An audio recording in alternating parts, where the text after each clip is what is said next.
Letting Go by Carla Blaschka. We are all, in one way or another, shaped by our childhood. I often reflect on that seemingly obvious truth. It all changes when you cross over because you finally get the real truth, all of it.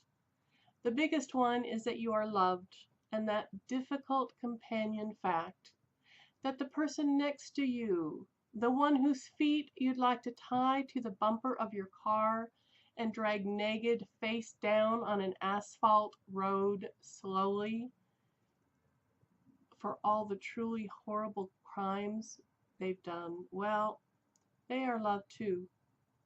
God wants them to be healed of their hurt and made whole too. It's the damnedest thing. But with all that love sloshing around, most people don't mind, but some people just can't let go. Like Mim. She died of cancer. Learning that her mother might not be okay either, Mim embarked on a road trip. I admired that wonderfully awkward way in which she moved through the world, but it was my job to stop her. We allowed her to visit and whisper to her mom that it would be all right, but she couldn't stay. Eventually, we convinced her to let go, but it took longer than I had anticipated. I had other charges to shepherd. Most were docile, but Jacob the preservationist had a new goal in death, and in taking care of Mim, I missed his intrusion into the life of the man that killed him. Wasn't even a truly horrible crime. I mean, if we were to compare stories, I could tell you mine and talk about the chainsaw, but I won't. But Jacob was just mad. He was recalled in the middle of a project, restoring a book recovered from the Titanic. It irked him big time that it was his colleague that got the job after his death. His death was caused by some black ice on a road his colleague couldn't handle. I tried to reason with him.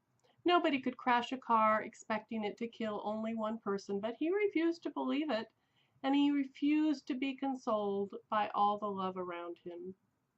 As I said, I was distracted by Mim and missed his intrusion. We had had others try and scare people to death, but Jacob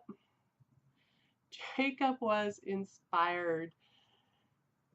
He pulled out all the stops and then some. Cold air, electrical mishaps, creepy feelings and goosebumps. Ooh.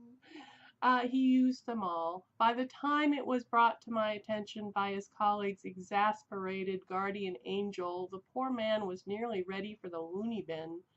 It took a special intervention by the archangel, well, I don't mean to be a name dropper, by an archangel to get the man back into a healthy frame of mind.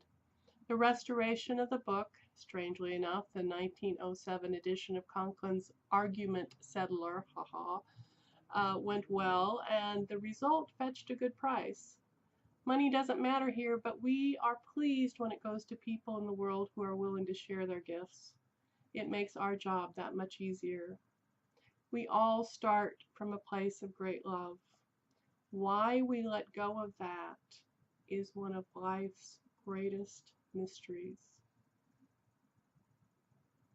Thank you.